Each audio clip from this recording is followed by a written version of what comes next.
राधा स्वामी जी। बाणी बाणी अज्ञात अनामी सतनाम सतपुरुष की, जो कण कण में विद्यमान है, जो पूरे जगत में पत्ते पत्ते में व्याप्त है। आज की सत्संग वीडियो का विषय एक प्रश्न के आधार पर है। एक मित्र ने प्रश्न पूछा है कि भाई, भजन सिमरन के वक्त क्या हमें ध्यान किसी एक बिंदु पर टिकाना होता है? अगर आपसे मिलकर भी मेरा उद्धार न हुआ, आपको सुनकर भी मेरा उद्धार न हुआ, तो शायद असंभव ही है। कम से कम मुझको थोड़ा सा समझाइए। ना तो मुझसे ध्यान सधता है, ना भक्ति की कभी कभी लहर आती है, बड़ा आनंद आता है, पर बहुत झीनी, और वह भी कभी कभी। और संसार का भयंकर तूफान हमेशा हावी रहता है। जब भी संसार में जाता हूँ तो भूल भाल जाता हूँ। क्या भक्ति, क्या ध्यान, क्या साक्षी, क्या गवाह मात्र रह जाना। कृपया मेरी शंका को दूर कीजिए।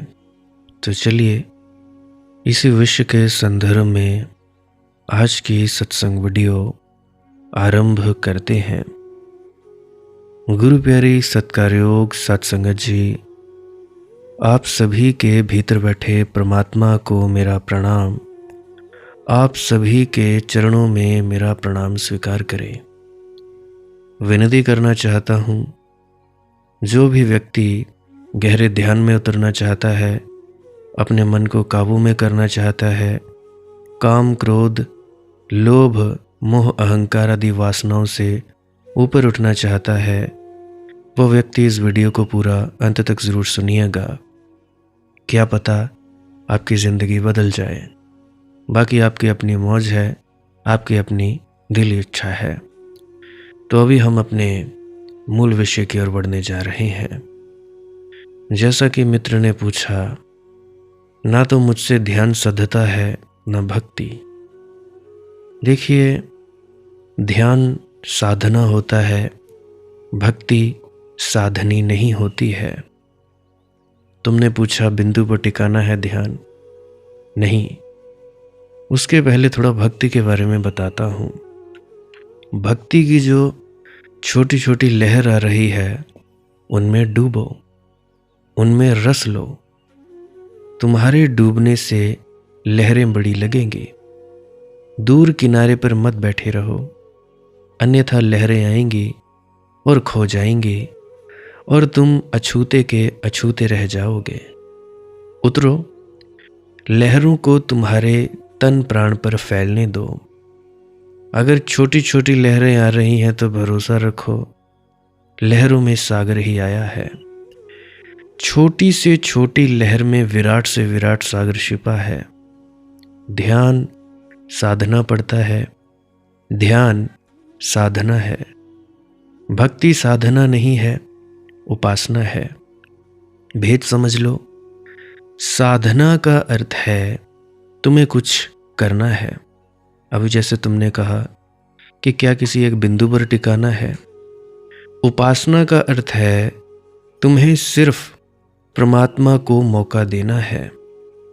साधना में तुम्हें चेष्टा करनी पड़ती है, उपासना में तुम बेसहारा होकर अपने को परमात्मा पर छोड़ देते हो। तुम कहते हो, अब जो तेरी मर्जी, अब तू जैसे रखे, अब तू जो करवाए, डुबाए तो वही किनारा, अब मैं नहीं हूं। भक्ति साधनी पड़ती है। साधने में तो तुम बने रहते हो, उपासना में तुम खो जाते हो। तुम जैसे जैसे पास आते हो, खो जाते हो। उपासना शब्द का अर्थ है परमात्मा के पास आना। उप आसन, उसके पास बैठना। बस बैठना ही काफ़ी है। तुम उसे मौका दो, तुम बैठ जाओ उसके पास, उस पर छोड़कर, और उसे मौका दो। बिल्कुल ठीक हो रहा है। भक्ति की लहर आती है अवश्य, पर बहुत झीनी, और वह भी कभी कभी। इसे भी सौभाग्य समझो कि आती हैं। बस उन लहरों को ही पकड़ो, उनमें डूबो। एक धागा भी हाथ में आ जाए तो बस काफी है। इसीलिए तो भक्ति के शास्त्र को भक्ति सूत्र कहा गया है, योग के शास्त्र को योग सूत्र कहा गया है। सूत्र यानी धागा, ये पूरा शास्त्र नहीं है, बस सूत्र है। पर सूत्र हाथ में पकड़ आ गया तो बात खत्म। उसी सूत्र के सहारे चलते चलते मंजिल आ जाती है। एक किरण पकड़ लो सूरज की तो सूरज तक पहुंचने के लिए सहारा मिल गया। उसी किरण के सहारे चलते जाना तो उसके स्रोत तक पहुंच जाओगे जहां से किरण आती है। बहुत से ऐसे साधक हैं जिनको अनाहत नाद सुनाई देना शुरू हो गया है। सीटी जैसी आवाज़, टी टी साएं साएं जैसी आवाज़, सन्नाटे जैसी आवाज़, छोटी छोटी घंटियों जैसी आवाज़, शंख जैसी आवाज़ या मुरली या कोई गूंज जैसी आवाज़ उनके कानों में सुनाई पड़नी शुरू हो गई है। तो आप मुझसे प्रश्न पूछते हो कि जी ये भी 20 साल से चालू है, अभी तक बात हुई नहीं। तो मैं आप लोगों से कहना चाहूँगा कि आप लोग इसको सुनते नहीं। जाप का काम खत्म हुआ। कई दफ़ा कह चुका हूँ कि भाई जाप का काम तब खत्म हो जाता है जब इस धुन को सुनना शुरू हो जाता है काम आपके कान। जब भी आपके कान इस धुन को सुनना शुरू कर देते हैं तब आप कोई जाप मत करो, उसकी कोई भी आवश्यकता नहीं है। जैसे सीढ़ी ले आए, सीढ़ी के ज़रिए छत पर चढ़ गए तो अब सीढ़ी की कोई आवश्यकता नहीं है। ठीक उसी प्रकार अगर आपके भीतर अनाहत नाद सुनना यानी शब्द धुन सुनना शुरू हो गया है तो आप इस जाप को करना छोड़ दीजिए। मैं कहता हूँ जितनी यात्रा आपने 20 सालों में की पिछले, उतनी यात्रा आप 20 दिनों में कर लोगे। ये मैं लिख के दे सकता हूँ। अगर आप खाली धुन को ही सुनोगे, खाली आंख बंद करनी है, चुपचाप बैठना है, बिना हिले डुले, हिल गए या कुछ भी हरकत हो गई, खारिश हो गई तो उसकी चिंता नहीं लेनी है, बस खाली बैठे रहो और इस अंधेरे में टिके रहना है। कोई बिंदु नहीं ढूंढना है कि कोई बिंदु ढूंढ लें कि जिस पर हम एकाग्रचित हो जाए। नहीं, ऐसा बिल्कुल नहीं करना है। कानों में आवाज़ सुनाई दे रही है, शब्द धुन या अनहद नाद की, उस आवाज़ को सुनते जाना है। इसकी फिक्र ना करें बाएं कान से आती है, दाएं कान से आती है, कोई फिक्र नहीं करनी है। हालांकि आपको माथे के बीच में से सुनाई देगी जैसे जैसे आप बैठते जाओगे। देखिए, जब भी फुर्सत के लम्हे मिले, फुर्सत के लम्हों का मतलब क्या है? आप लोग काम करते हो, कोई स्त्री है वो ऑफिस जाती है या नहीं जाती है, खाना बनाती है, बच्चों की देखरेख करती है, अपने पति की सेवा करती है।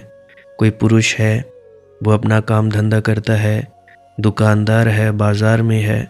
तो 2 मिनट भी मिले तो सब कुछ भूल भाल कर, आंख खुली हो या बंद हो, बस सारा ध्यान इस आवाज़ की तरफ ले जाना है। स्त्रियां हैं, जब भी फुर्सत के लम्हे मिले, झाड़ू पोछा हो गया, बच्चे स्कूल चले गए, सास की भी सेवा हो गई या अपने पति को भी भेज दिया, खाली हो गए 2 घंटे, बस 2 घंटे बैठो।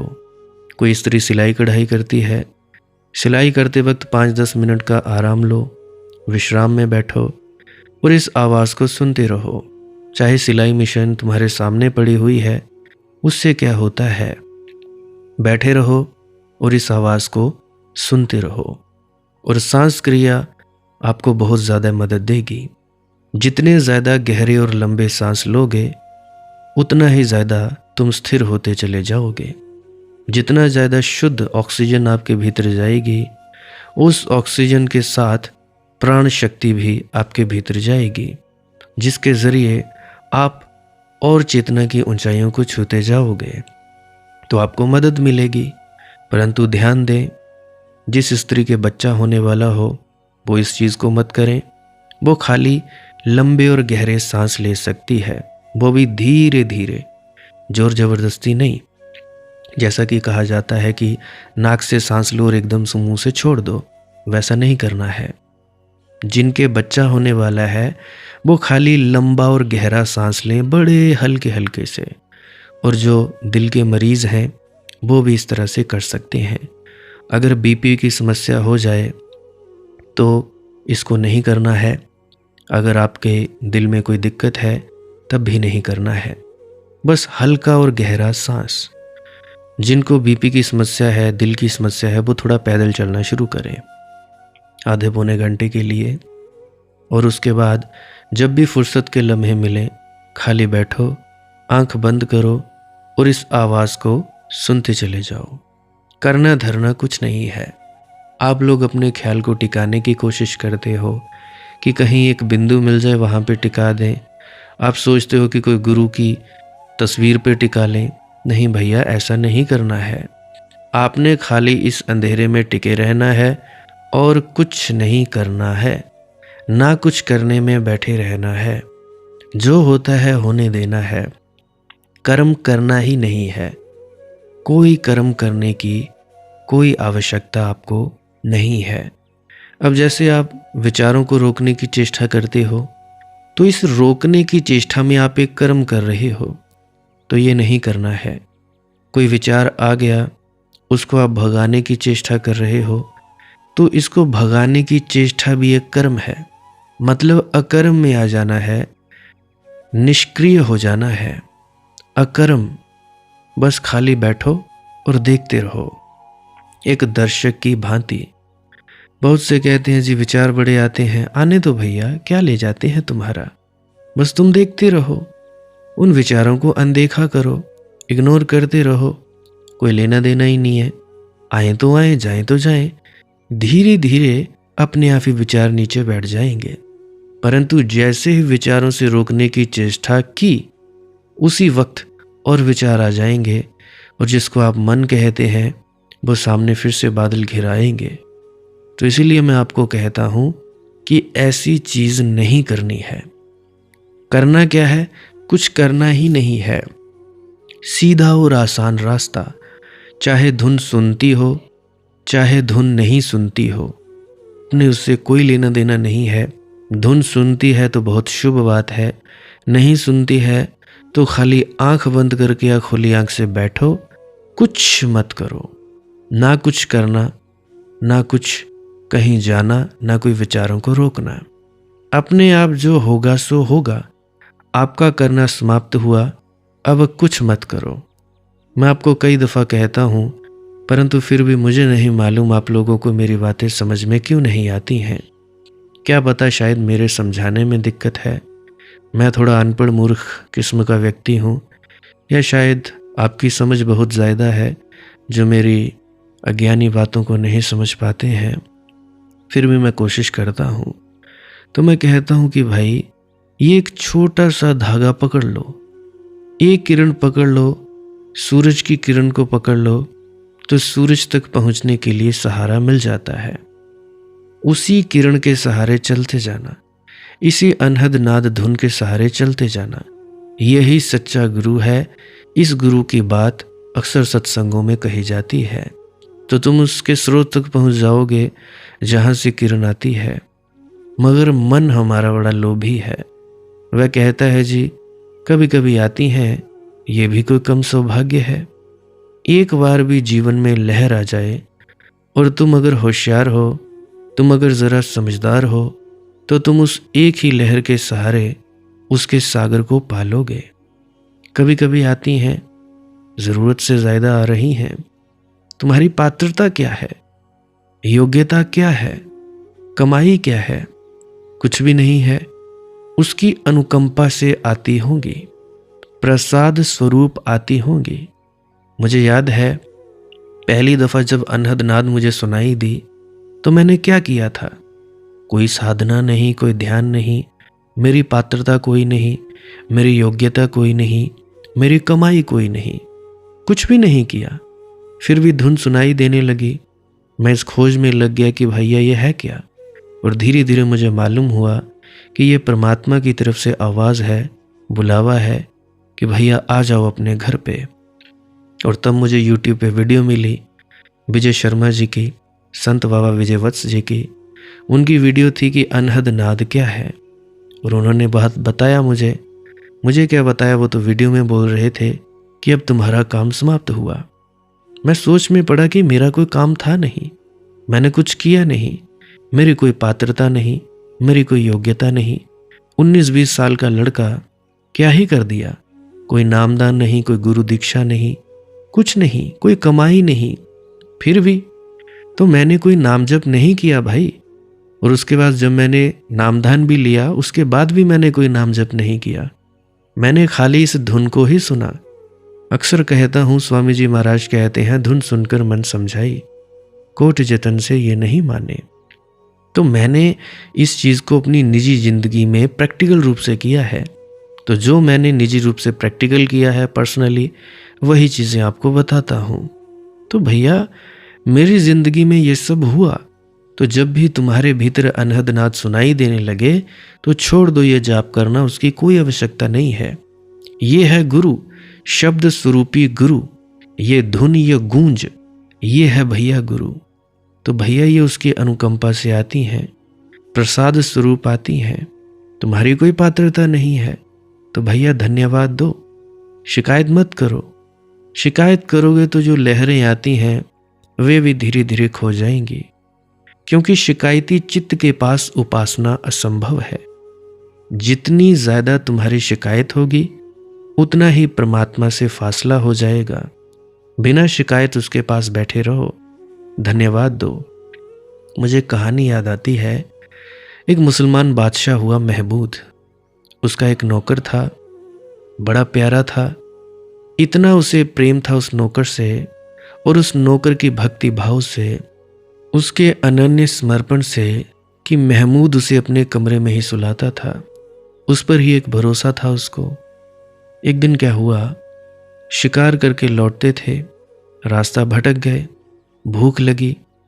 एक वृक्ष के नीचे दोनों खड़े थे। एक फल लगा था, अपरिचित, अनजान, पता नहीं कि यह कौन सा फल है। तो महमूद ने तोड़ा। जैसी उसकी आदत थी, चाकू निकालकर उसने एक टुकड़ा काटकर अपने नौकर को दिया, जो वह हमेशा देता था। पहले उसे देता था, फिर खुद खाता था।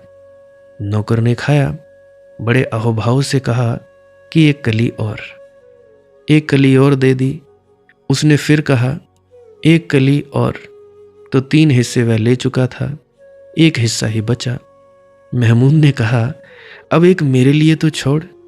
पर उसने कहा कि नहीं मालिक, ये फल तो मैं पूरा ही खाऊंगा। महमूद को भी जिज्ञासा बढ़ी कि इतना मधुर फल है, ऐसा इसने कभी आग्रह नहीं किया। तो छीना झपटी होने लगी, लेकिन नौकर ने छीन ही लिया, उसके हाथों से छीन लिया। उसने कहा रुक, अब ये जरूरत से ज्यादा बात हो गई। 3 हिस्से तू खा चुका, एक ही फल है वृक्ष पर, मैं भी भूखा हूं, और मेरे मन में भी जिज्ञासा उठती है कि इतनी तो तूने कभी किसी चीज के लिए मांग नहीं की, ये मुझे दे दे वापिस। नौकर ने कहा मालिक मत ले, मुझे खाने दे। पर महमूद ने ना माना, तो उसे देना पड़ा। उसने चखा तो वह तो जहर था। ऐसी कड़वी चीज उसने अपनी जिंदगी में कभी चखी ना थी। उसने कहा पागल, ये तो जहर है, तूने कहा क्यों नहीं? तो उसने कहा कि जिन हाथों से इतने स्वादिष्ट फल मिले, उन हाथों से कड़वे फल की क्या शिकायत? शिकायत दूर ले जाएगी, धन्यवाद पास लाएगा। थोड़ा सोचो। उस दिन वह नौकर महमूद के हृदय के जितने करीब आ गया, महमूद रोने लगा। वह तो बिल्कुल जहर था फल, वह तो मुंह में ले जाने योग्य ना था, और उसने इतने अहोभाव से, इतनी प्रसन्नता से उसे स्वीकार किया, छीना झपटी की।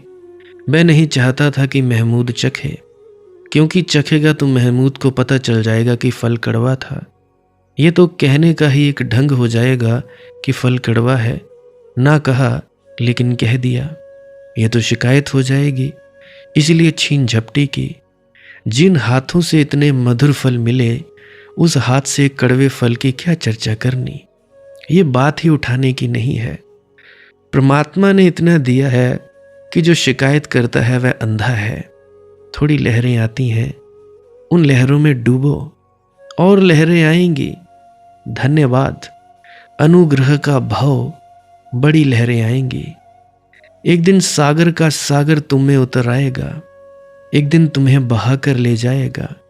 सब फूल किनारे टूट जाएंगे, लेकिन सूत्र यही है कि तुम उसके प्रसाद को पहचानो और अनुग्रह के भाव को बढ़ाते चले जाओ। होता अक्सर ऐसा है कि जो तुम्हें मिलता है तुम उसके प्रति अंधे हो जाते हो, तुम इसे स्वीकार ही कर लेते हो। ठीक है, ये तो मिलता ही है और चाहिए जी। अक्सर ऐसा होता है कि जितना ज्यादा तुम्हें मिल जाता है उतने ही तुम दरिद्र हो जाते हो, क्योंकि उसको तो तुम स्वीकार ही कर लेते हो, उसकी को तुम बात ही भूल जाते हो जो मिल गया। एक मनोविज्ञानशाला में बंदरों पर कुछ प्रयोग किया जा रहा था। तो एक कटघरे में 10 बंदर रखे गए थे, जिनका रोज नहलाना धुलाना होता था, ठीक भोजन मिलता था, बड़ी उस कटघरे की सफाई रखी गई थी। एक मक्खी ना थी। दूसरे कटघरे में 10 उन्हीं के साथी बंदर थे, उनको नहलाया धुलाया नहीं जाता था, उन पर गंदगी इकट्ठी हो गई थी, जुएं पड़ गई थीं, मक्खियां भिन भिन करती थीं, सफाई का कोई इंतजाम नहीं किया गया था। ये तो प्रयोग था एक। 3 महीने में मनोवैज्ञानिकों ने जो निष्कर्ष निकाला था वह था कि वे जो गंदे बंदर थे, जिन पर मक्खियां झूमती रहती थीं और जिनके शरीर में जुएं पड़ गई थी और जिनको नहलाया धुलाया ना गया था, वे ज़्यादा शांत और ज़्यादा प्रसन्न थे। और जिनको नहलाया धुलाया जाता था, ठीक भोजन दिया जाता था, वक्त पर दिया जाता था और सब तरह की साज संभाल रखी गई थी, एक मक्खी नहीं जाने दी गई थी, वे बड़े परेशान। फिर यही प्रयोग कुत्तों पर भी दोहराया गया और यही परिणाम पाया गया।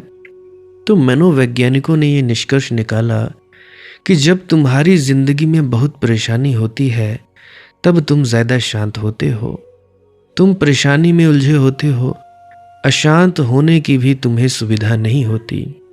जैसे जैसे तुम्हारे पास सुविधा होती है वैसे वैसे तुम अशांत होते जाते हो, क्योंकि सुविधा होती है, व्यस्तता नहीं होती, उलझाव नहीं होता, करो भी तो करो क्या, तो तुम शिकायतों में पड़ जाते हो।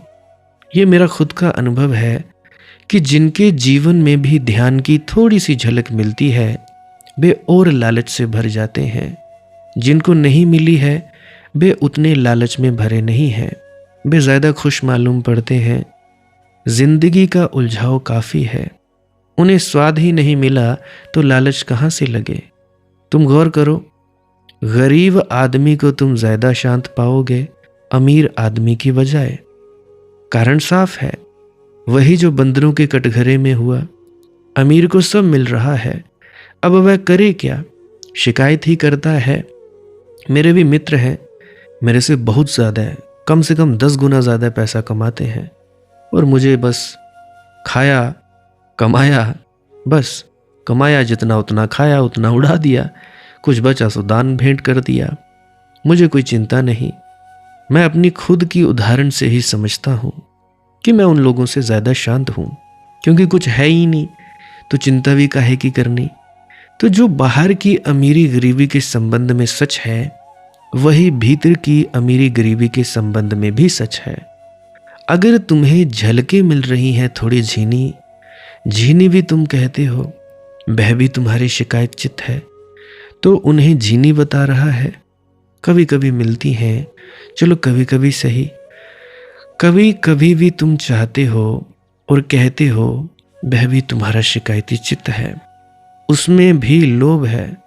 जो मिलता है वह तो स्वीकार कर लिया, वह तो जैसे तुम मालिक थे, मिलना ही चाहिए था, तुम अधिकारी थे उसके। बाकी जो नहीं मिल रहा है उसकी शिकायत है जी।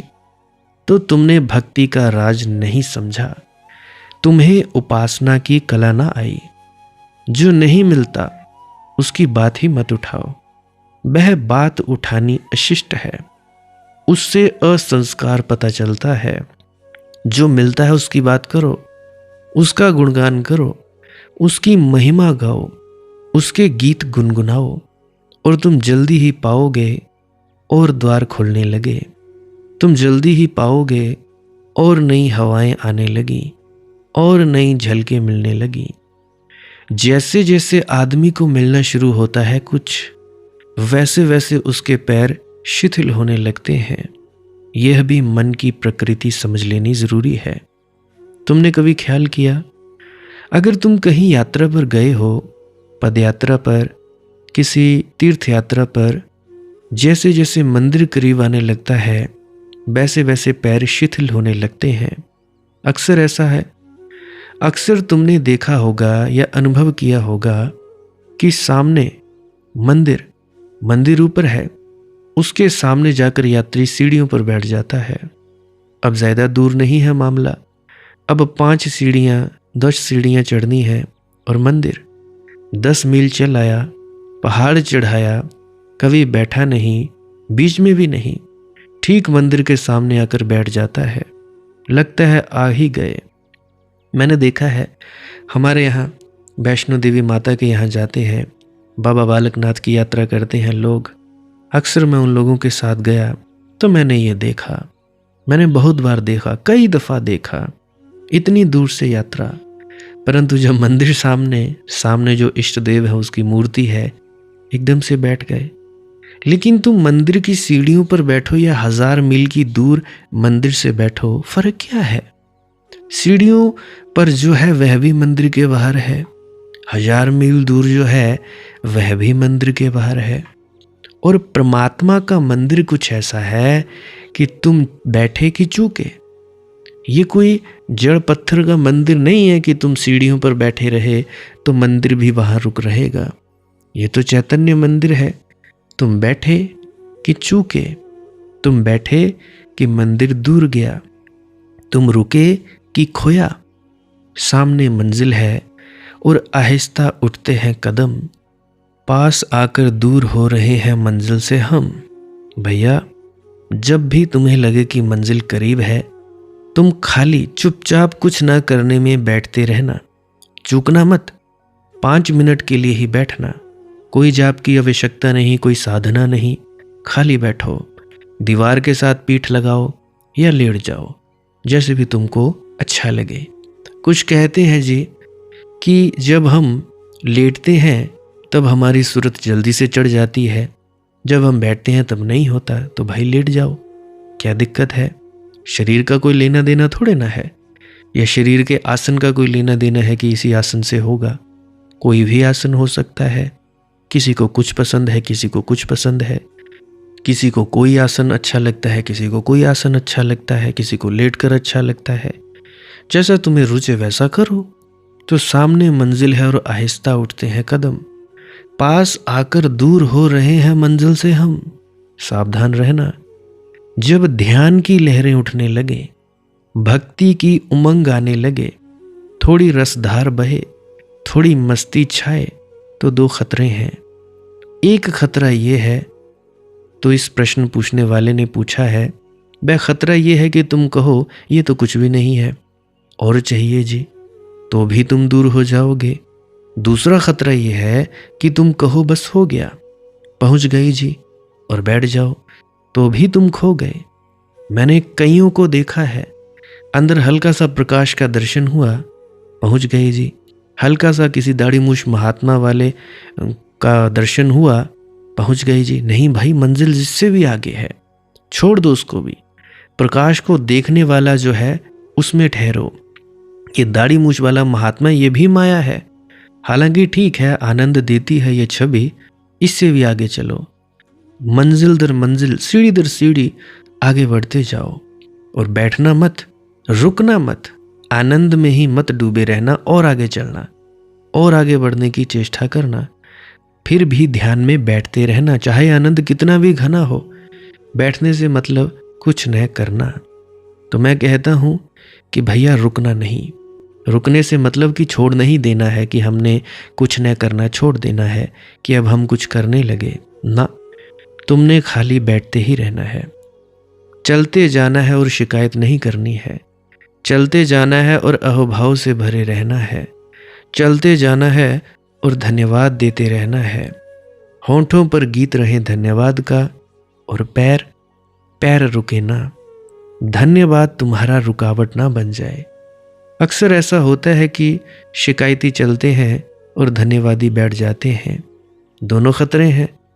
पहुंचता वही है जिसने उस गहरे संयोग को साध लिया, धन्यवादी है और चलता है। बड़ा गहरा संतुलन है, लेकिन अगर होश रखो तो सद जाता है। कोई मुश्किल की बात नहीं है।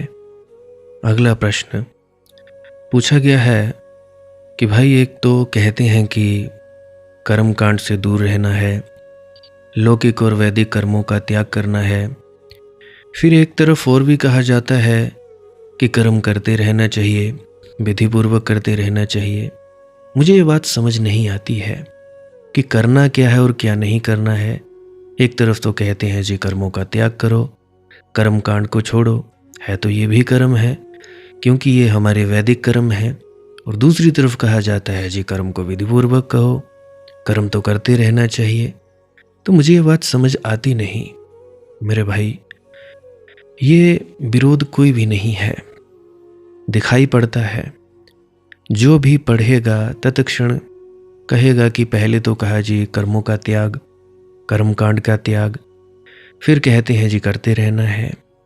विरोध दिखाई पड़ता है परंतु विरोध है नहीं। ये बात जानकर ही कही गई है। देखिए, जब जीवन से लौकिक और वैदिक, इस लोक के और परलोक के सारी आकांक्षाओं और सारे कर्म छूट जाते हैं, यानी जो हम कर्म कांड करते हैं, जो भी करते हैं, हिंदू मुस्लिम सिख ईसाई कोई भी कर्म कांड करते हैं, जब वो छूट जाते हैं तो कहीं ऐसा ना हो कि तुम कर्म को ही छोड़ दो। कर्म करना तो तुम छोड़ देते हो, लेकिन तुम करते रहना।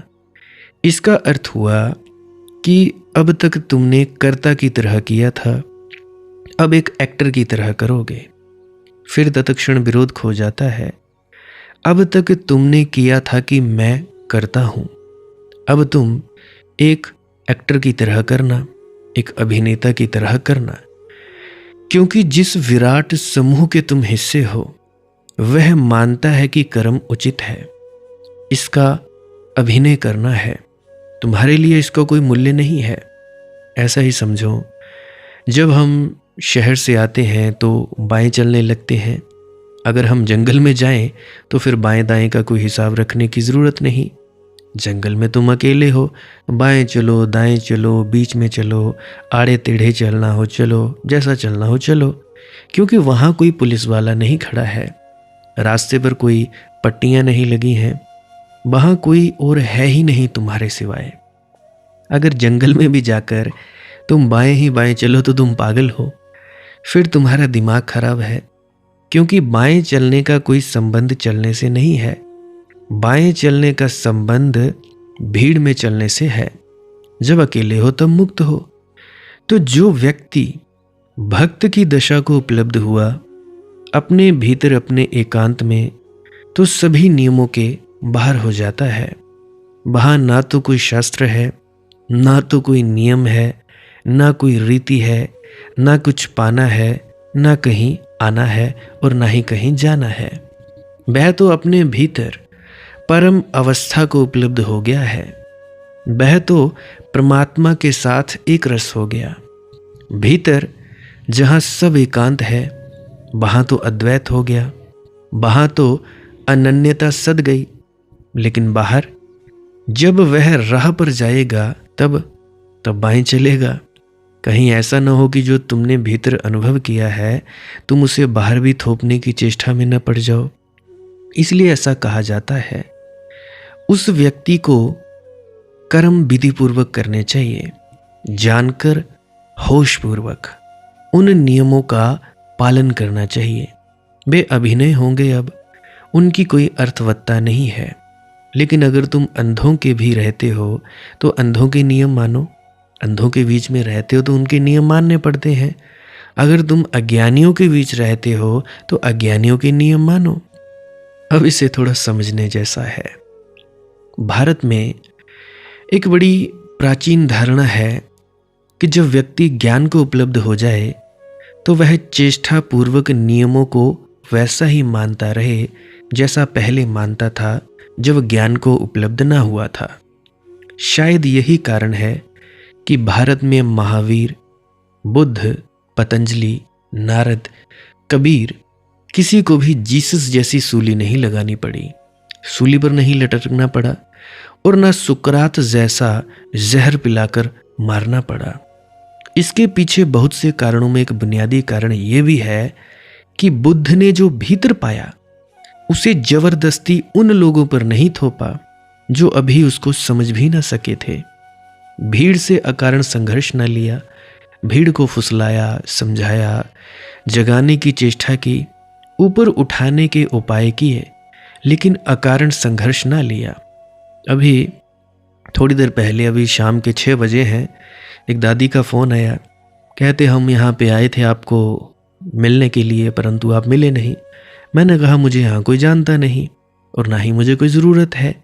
उसकी ज़रूरत ही नहीं है। मैं क्यों किसी को जनाऊं कि मैं कौन हूँ और कोई मुझे क्यों जाने। ज़बरदस्ती किसी पर अपनी बात क्यों थोपूं।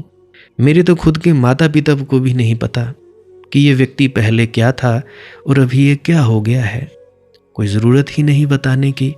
ज़बरदस्ती किसी पर थोपना अपराध है। जीसस ने क्या किया? सीधे संघर्ष में आ गए। शायद जीसस के मुल्क में, यहूदियों के समाज में ऐसा कोई सूत्र नहीं था। ऐसे किसी सूत्र को मैं अब तक नहीं देख पाया हूं जो यहूदियों के थे, किसी भी शास्त्र में, जिसमें यह कहा गया हो कि परम ज्ञान को उपलब्ध व्यक्ति समाज के नियमों को मानकर चले।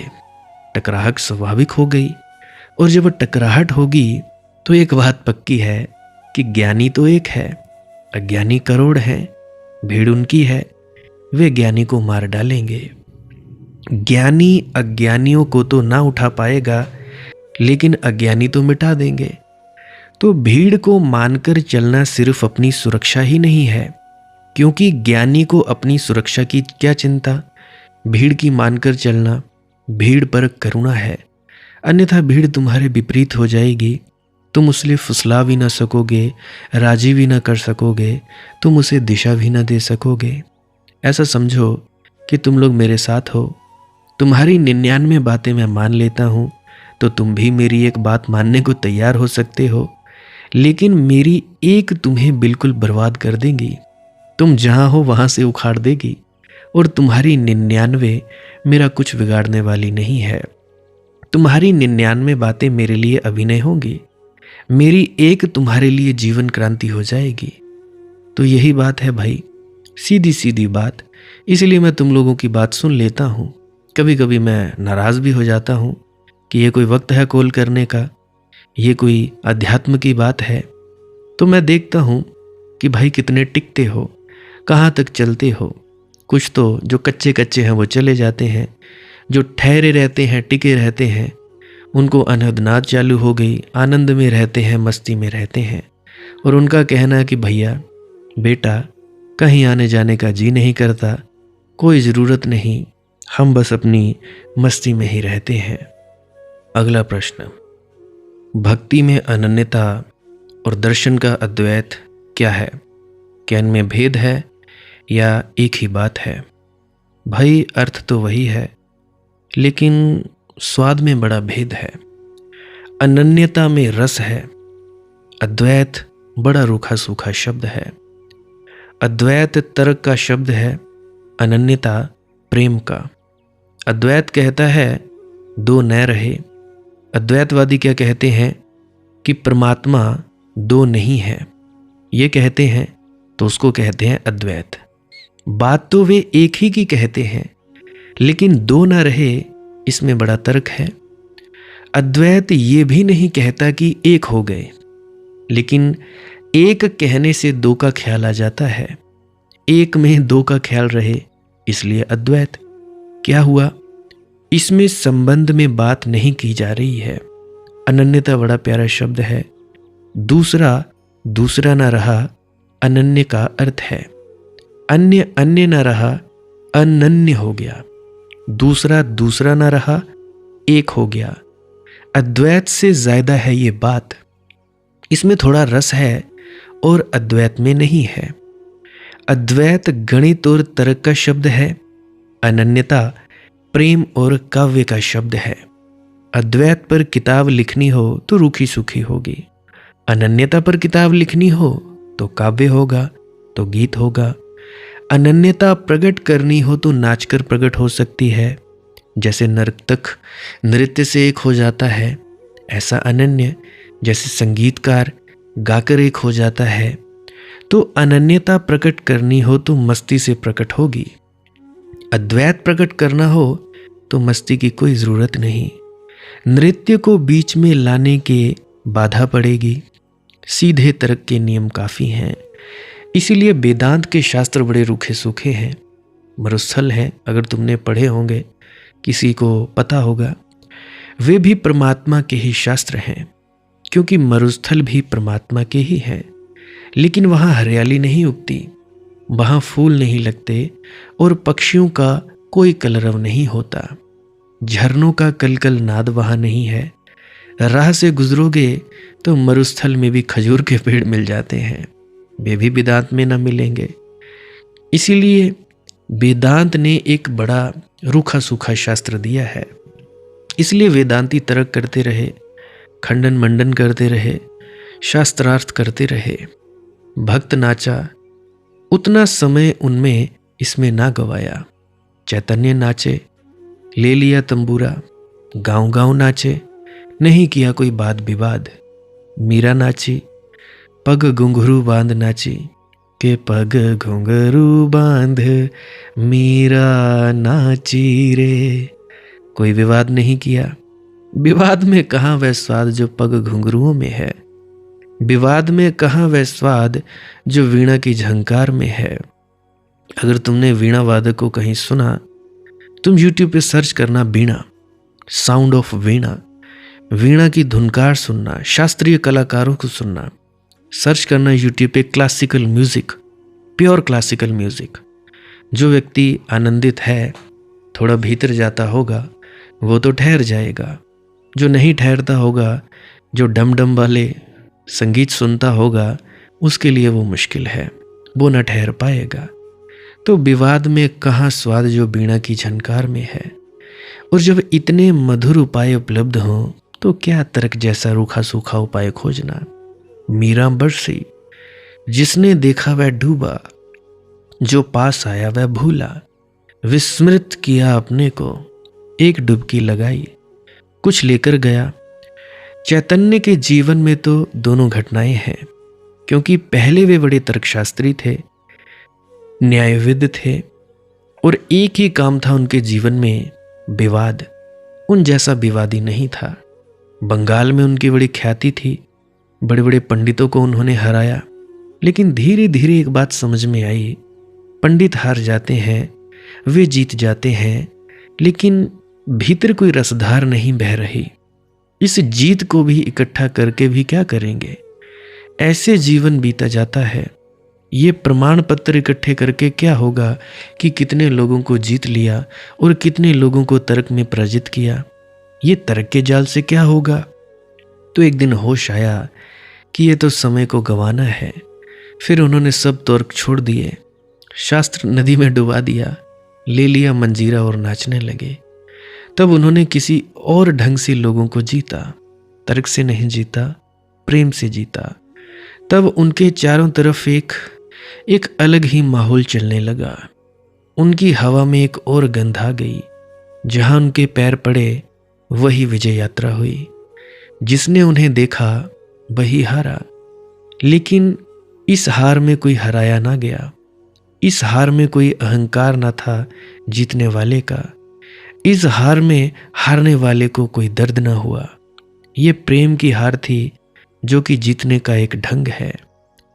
प्रेम की हार में कोई हारता नहीं, दोनों जीतते हैं। प्रेम में जीते तो जीत, हारे तो हार। वहां हार जीत में भेद नहीं है। अनन्यता बड़ा मधुर शब्द है, अद्वैत बिल्कुल रूखा सूखा। अनन्यता ऐसा है कि जैसे हरा फल रस भरा, अद्वैत ऐसा है जैसा सूखा फल झुर्रियों पड़ा, सब रस खो गया। गुठली ही गुठली है अद्वैत। पर अद्वैत की भाषा अहंकार को जमती है, क्योंकि अहंकार को गंवाने की शर्त नहीं है वहां। इसलिए तुम देखोगे अद्वैतवादी सन्यासी हैं भारत में, उनको तुम बड़ा अहंकार रूपी पाओगे। भक्त का सौंदर्य वहां उसका अभाव होगा। भारत ने अद्वैत के नाम पर बहुत खोया।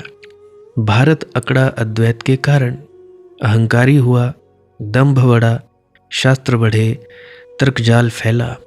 लेकिन भारत का हृदय धीरे धीरे रस से शून्य होता चला गया। तो ऐसा कुछ हो गया जैसा कि उत्तम गर्मी के दिन आते हैं, सूरज तपता है और पृथ्वी सूख जाती है और दरारें पड़ जाती हैं। भक्ति की वर्षा चाहिए ताकि फिर दरारें खो जाएं, धरती का कंठ फिर भीगे, धरती के प्राण तृप्त हों, तृषा मिटे और धरती धन्यवाद में आकाश को हजारों हजारों वृक्षों के फूल भेंट करें। भक्ति वर्षा है, अद्वैत उत्तप्त सूर्य है। पर अपनी अपनी मौज। अद्वैत से भी कोई पहुंचना चाहे तो पहुंच सकता है, लेकिन तब बड़ा ध्यान रखना जरूरी है कि कहीं ये तर्कजाल अहंकार को मजबूत ना करे। भक्ति सुगम है और भक्ति में भटकना कम संभव है, क्योंकि भक्ति की पहली ही शर्त है अहंकार को छोड़ना। भक्ति का सारा जोर उस पर है। अद्वैत कहता है अहम ब्रह्मस्मि, मैं ब्रह्म हूं, ऐम आत्म ब्रह्म। ठीक है, बिल्कुल बात। अगर जोर ब्रह्म पर हो तो ठीक है, कहीं जोर मैं पर हुआ तो बिल्कुल गलत है। कौन तय करेगा किस पर जोर है? अहम ब्रह्मस्मि, मैं ब्रह्म हूं। जब मैं यह कहूं कि मैं ब्रह्म हूं, तो तुम कैसे तय करोगे कि मेरा जोर कहां है, मैं पर है या ब्रह्म पर? अगर ब्रह्म पर हुआ तो ठीक, अगर मैं पर हुआ तो सब गलत। वाक्य वही है, लेकिन भक्ति मैं पर बात ही नहीं उठाती। भक्ति कहती है उसके अनन्य प्रेम में डूब जाना, उसके परम प्रेम में डूब जाना भक्ति है। उसके भक्ति बहुत ही अद्भुत द्वार खोलती है। भक्ति कहती है इस पूरे झंझट में मत पड़ो, मैं को ही हटा दो। भक्ति कहती है मैं की बात ही मत करो, बस उसमें डूब जाओ, उसके प्रेम में, उसके नाम में, उसकी उपस्थिति में। इतना डूब जाओ कि तुम रहो ही नहीं, और जब तुम नहीं रहोगे तभी पहली बार सत्य प्रकट होगा। क्या तुमने कभी सोचा है कि जब तुम कहते हो कि मैं भगवान को चाहता हूं, तो उसमें भी मैं पहले आ जाता है? पहले मैं, फिर भगवान। और जब तक यह क्रम है तब तक भक्ति नहीं, बस इच्छा है। भक्ति में क्रम बदल जाता है, वहां वह पहले होता है और मैं धीरे धीरे गायब ही हो जाता है। अब जैसे सूरज निकलता है और अंधेरा अपने आप मिट जाता है, वैसे ही उसका प्रेम आता है और मैं का अंधकार खुद ही समाप्त हो जाता है। लेकिन तुम तैयार हो इस मैं को खोने के लिए? क्योंकि यह कोई छोटी बात नहीं है, यह मृत्यु है, शरीर की नहीं, अहंकार की मृत्यु। और अजीब बात यह है कि जब तक यह मृत्यु नहीं होती तब तक जीवन शुरू ही नहीं होता। तुम जी रहे हो या सिर्फ मैं को बचाने की कोशिश कर रहे हो? हर जगह, हर संबंध में, हर विचार में तुम्हारा पूरा ध्यान बस एक ही चीज पर है, कैसे मैं बचा रहे, कैसे मैं बड़ा दिखे, कैसे मैं सभी साबित हो। और इसी दौड़ में तुमने उसको खो दिया। भक्ति कहती है कि भैया रुक जाओ, इस पागल दौड़ को छोड़ दो और एक क्षण के लिए पूरी तरह समर्पित हो जाओ। समर्पण, ये शब्द सुनते ही तुम्हारे भीतर डर उठता है, क्योंकि समर्पण का मतलब है अब तुम नहीं रहोगे। लेकिन क्या तुम जानते हो, यही तुम्हारा सबसे बड़ा भ्रम है, क्योंकि जब तुम मिटते हो तभी असली तुम प्रकट होता है। ये एक रहस्य है, एक ऐसा रहस्य जिसे शब्दों में नहीं समझा जा सकता, सिर्फ अनुभव किया जा सकता है। और इस अनुभव का द्वार है भक्ति। भक्ति कोई मार्ग नहीं है, ये तो एक गिरना है, एक समर्पण है, एक ऐसा पागलपन जिसमें तुम खुद को पूरी तरह खो देते हो और तभी पहली बार तुम खुद को पाते हो। तो बस सवाल ये नहीं है कि भक्ति सही है या अद्वैत, सवाल ये है क्या तुम मैं को छोड़ने के लिए तैयार हो? क्योंकि अगर नहीं तो चाहे तुम कितनी भी ऊंची बात कर लो, कितने भी शास्त्र पढ़ लो, कितनी भी साधना कर लो, तुम वही खड़े रहोगे जहां अभी हो। इसीलिए तो लोग 40-40 सालों बाद भी वही के वही खड़े हैं। 25, 26, 27, 28 साल की उम्र होती है, बड़े अहंकार में होते हैं, हमने ये कर लिया, हमने वो कर लिया। परंतु जब बूढ़े हो जाते हैं, कुछ पाते नहीं, कुछ मिलता नहीं, कोई आनंद नहीं, साधना बड़ी की, शास्त्र बड़े पढ़े, तो रोते हैं। मैंने कई बुजुर्गों को रोते हुए देखा। एक बुजुर्ग से मिला, उसकी आंखों में मैंने दर्द देखा, आंसू देखे कि भैया, और उसने खुद अपने मुंह से कहा कि मैंने बहुत कुछ पढ़ा, मैं वाद विवाद करने लग पड़ा, बहुत सी किताबें पढ़ ली मैंने ये भी किया, परंतु अब कुछ पाया नहीं, खाली हूँ। अब मुझे बताओ कि मैं क्या करूँ। तो मैं उसे क्या बताऊँ? 80 साल की उम्र हो गई, 70 साल की उम्र हो गई, अब मैं क्या बताऊँ? सारी उम्र वाद विवाद किया, सारी शक्ति नष्ट कर दी, समझने को तैयार नहीं थे। अब तुम वहीं के वहीं खड़े हो। लेकिन अगर तुम सच में तैयार हो तो फिर एक छोटा सा कदम काफ़ी है, बस एक क्षण का समर्पण, और पूरा अस्तित्व बदल सकता है। लेकिन याद रखना, ये रास्ता तर्क का नहीं है, ये रास्ता पागलपन का है, प्रेम का, भक्ति का है। और इस रास्ते पर चलने वाला कभी भटकता नहीं, क्योंकि यहाँ चलने वाला बचता ही नहीं, बिल्कुल नहीं बचता। तो यहीं से शुरुआत होती है यात्रा की, और यहीं पर ख़त्म भी हो जाती है। आज के लिए बस इतना ही। अगर किसी का कोई प्रश्न हो तो कमेंट सेक्शन में लिख सकता है। डिस्क्रिप्शन में मेरा नंबर दिया गया है व्हाट्सएप का, वहाँ पे आप जी मुझे व्हाट्सएप पे प्रश्न पूछ सकते हो। विनती है कॉल मत करना, क्योंकि व्यस्तता होती है, कभी कभी आनंदमय भी होता हूँ तो नहीं कॉल उठा पाता हूँ। तो व्हाट्सएप ही बेहतर है। तो शेयर करना हो अपने मित्रों परिजनों तक तो कर सकते हैं, जिनको दुख परेशानी हो। अगर कोई व्यक्ति नया है तो सब्सक्राइब भी कर सकता है। अगर नहीं भी करना चाहो तब भी कोई बात नहीं तो कभी ना कभी अगर आपको ज़रूरत होगी तो परमात्मा आप तक ये वीडियो पहुंचा ही देगा। बाकी लाइक करना हो तो कर सकते हैं, 3-4 हज़ार लाइक कर दीजिए, जिससे कि और भी लोगों तक ये वीडियो पहुंचाई जा सके। लाइक करने से मुझे कुछ नहीं मिलता, परंतु रिकमेंडेशंस में आ जाती है वीडियो। करना चाहो तो करिए, नहीं तो जैसी आपकी मौज, जैसी आपकी इच्छा। भजन सिमरन क्या है, श्वास क्रिया क्या है, उसके बारे में जानना चाहते हो तो अभी मैं वो क्लिप लगाई देने वाला हूँ। कृपया आप जी उस क्लिप को सुनकर भी अवश्य जाइएगा। भजन सिमरन क्या है? भजन और सिमरन दो अंग है। सिमरन है कुछ शब्दों का जाप करना जो आपको आपके सद्गुरु द्वारा बताए जाते हैं। कोई भी जाप हो सकता है, कोई भी शब्द हो सकते हैं। करना क्या है? किसी कमरे में बैठ जाइए, या रात को बैठ सकते हैं, सुबह बैठ सकते हैं, या जब भी आपको फुर्सत के लम्हे मिले बैठ सकते हैं। तो जब बैठें तो शरीर को बिना हिलाए डुलाए बैठना है। जो बैठ नहीं सकता तो वो लेट जाए, जो चौकड़ी नहीं मार सकता वो टांगे सीधी कर ले। कोशिश ये रहनी चाहिए कि ज़्यादा से ज़्यादा वक्त शरीर को बिना हिलाए डुलाए बैठा जाए। उसके बाद अपने शब्दों का जाप शुरू कर दे। आंख बंद रखें, आंखों पर ज़्यादा जोर नहीं लगाना है, कोई कष्ट नहीं देना है, नहीं तो सर में दर्द होगा और फिर आप लोगों को परेशानी हो सकती है। तो आपने क्या करना है? चुपचाप शांत होकर बैठे रहना है, शब्दों का जाप शुरू कर देना है। जितनी देर भी आप करना चाहो, आधा घंटा, पौना घंटा, 10 मिनट, 15 मिनट, या जितनी भी आपको आपके सद्गुरु द्वारा दिया गया निर्देश है, जितना निर्देश है उसका पालन कीजिए। और उसके बाद दूसरा स्टेप करना बड़ा ही ज़्यादा ज़रूरी है। वो क्या है? वो उसी अवस्था में बैठे रहें या आसन भी बदल सकते हैं। ये जो शब्दों का जाप होता है ये एकाग्रता के लिए होता है, ताकि मन की एकाग्रता आ जाए। और जब मन की एकाग्रता आ जाए फिर दूसरा कदम क्या है? धुन सुनने के लिए बैठना। चुपचाप बैठे रहें, आंख बंद है, शब्दों का जाप बंद कर देना है।